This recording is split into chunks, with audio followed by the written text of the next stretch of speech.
With the iPhone 16 Pro, the focus is on cameras and Apple Intelligence. The problem is Apple Intelligence isn't quite here yet. We can test some features in the developer beta that's currently available, but that's not necessarily the same as the experience the public will get when the update rolls out in October. It's not unprecedented for new iPhones to launch without some marquee features, sure, and thankfully there is still plenty that the iPhone 16 Pro brings. From camera control, the fusion camera, and other video related updates to slightly bigger displays and iOS 18, the iPhone 16 Pro and Pro Max are intriguing successors, even absent the wanted intelligence features that are still to come. Even if you are not a glutton for buttons, there are still some camera updates that might intrigue you.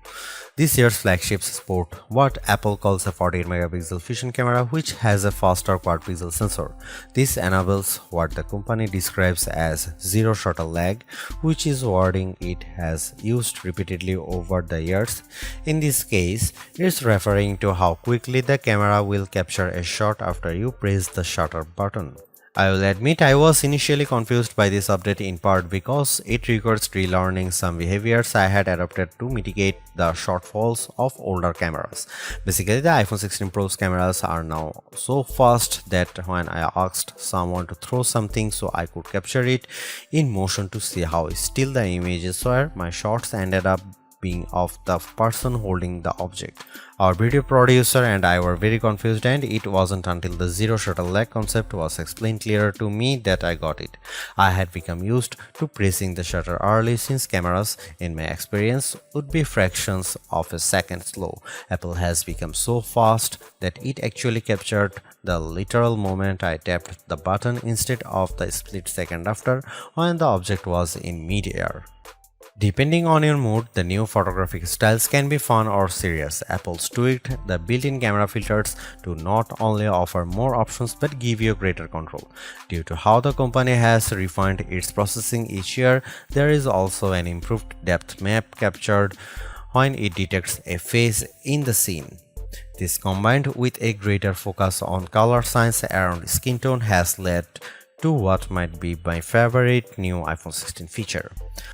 Whether I shot them in portrait mode or not, photos of people what I took using the iPhone 16 Pro were a dream to edit. Simply switching between the standard, natural, luminous, quiet or ethereal styles already resulted in improvements to be colors and shadows, but I could also tap on each thumbnail to across the new editing touchpad and drag a dot around. This let me more precisely tweak the hues and contrast levels, and an additional slider below let me adjust how warm the image was.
It's been about 2 months since the public beta for iOS 18 was released, and it was nice to get a taste of upcoming features like the new customizable home pages, expanded tap-back reactions, and the redesigned Photos app. With the iPhone 16 launch, iOS 18 is basically ready for prime time with some caveats. This year, more than ever, it's hard to figure out what's coming to your iPhone and what isn't. With the release of Apple Intelligence slated for October, features like writing tools, cleanup for photos, and the redesigned Siri won't be ready till next month, and even then, your non-Pro iPhone 15 won't be compatible. Plus, some features that were teased at WWDC like Genmoji, still haven't been added to the iOS 18.1 developer beta, which is where most Apple Intelligence features have been arriving as a preview for app makers. Within the iPhone 16 lineup too, there are things coming only to the Pro models like multi-layer recording in voice memos. It's confusing and can make choosing your iPhone a trickier decision, but for this review at least, the iPhone 16 Pro and Pro Max are getting everything. I cannot wait to try out multi-track recording in voice memos, and I hope Apple sees this yearning as a sign that it should bring this to more devices. It was nice to get time with iOS 18 even in the absence of Apple Intelligence. Honestly, I'm not even sure I'd like those features that much. In a similar way, Gemini AI was nice on Pixel 9 Pro series but didn't feel like must-haves. Some of the new iOS 18 touches I noticed immediately are the refreshed control center, which took some getting used to as I had to relearn how to swipe back to the home page since there are more pages to scroll through now. I especially enjoyed seeing the new little chat bubble appears on my voice recordings, indicating that a transcript had been generated for them, and though I haven't exchanged messages with Android toting friends yet, I'm glad to see RCS support is finally live this week. Though I was excited for the new custom routes tool in Maps, I struggle to actually create them. You can set your start and end points and have the app close the loop for you, or just tap landmarks or points on the map to get the route to basically connect the dots.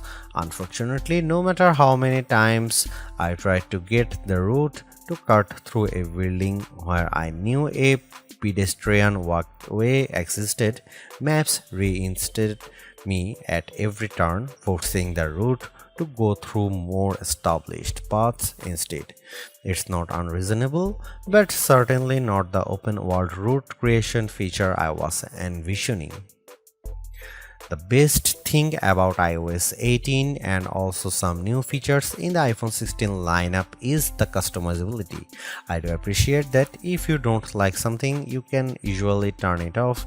With the new ability to place apps outside of a rigid grid, you can now lay your home screen out just the way you like. The redesigned Photos app lets you create and pin collections so you can more easily find the pictures most important to you. And again, I'm glad Apple is giving people the option to turn off camera control altogether or adjust its sensitivity. The iPhone 16 Pro and Pro Max are powered by Apple's A18 Pro chip, which are built on second generation 3nm technology and a new architecture with smaller, faster transistors. All this is meant to deliver unprecedented efficiency according to Apple's press release.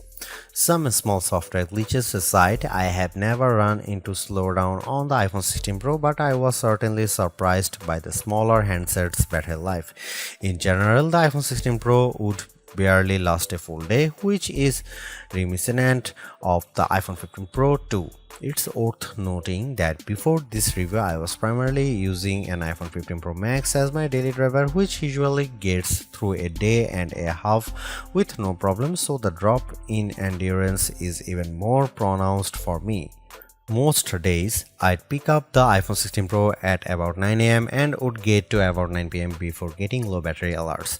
If I started the day a bit later, closer to 11 am, for instance, I got to 1 am before the iPhone 16 Pro ran completely dry. On Sunday, I unplugged the iPhone at about 9:30 am and was shocked on the train home to get a warning that remaining power was at just 20%. It was only 6:50 pm.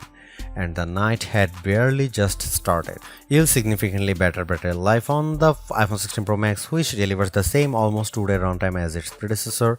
And sure, a phone with a smaller battery not lasting as long makes mathematical sense, but considering the Pixel 9 Pro is a comparably sized handset and manages to last about 2 days, there's no excuse for the iPhone 16 Pro to conk out before the night is up. Apple's caution is sometimes warranted, especially at a time when mistrust of AI generated content runs rampant. The company taking its time to get Apple Intelligence right is understandable, but its deliberation doesn't always lead to winners. While I appreciate the attempt to differentiate camera control with the touch sensor for more versatility, I am not yet convinced on its usefulness. The good news is, and I cannot stress this enough, you have the option to tune it to your liking, and that's the theme I'm seeing in recent Apple features that hint at more thoughtfulness than usual. If you don't like something or if something isn't right for your needs, you can adjust or disable it. In iOS 18, you have greater control over your home screen's app layout and can pin custom collections for easier reach. In the Photos app, the action button introduced last year could have been a spectacular fail had Apple not let you still keep it as a mute switch, but it managed to give people more functionality while maintaining the status quo for those who are just as resistant to change. Change is scary, change is hard, but without change, there is no progress. Apple's cautious approach is a tricky balancing act that's evident on the iPhone 16 Pro. Some new features like audio mix and custom routes in Maps delivers mixed results, otherwise like photography styles are hits. Then there are the basic ingredients like good battery life and durable, attractive designs that Apple cannot neglect. The iPhone 16 Pro's subpar battery life holds it back from beating the competition, which is stiffer than ever this year, especially from Google. Luckily for Apple, most people who have iPhones are going to stick with iPhones. It's just easier. For those already sucked into the ecosystem, the iPhone 16 Pro are worth the upgrade from a model that's at least 2 years old. If you already have an iPhone 15 Pro, for the sake of our planet and your wallet, you might prefer to hold off on upgrading, especially since this year's devices aren't that much different.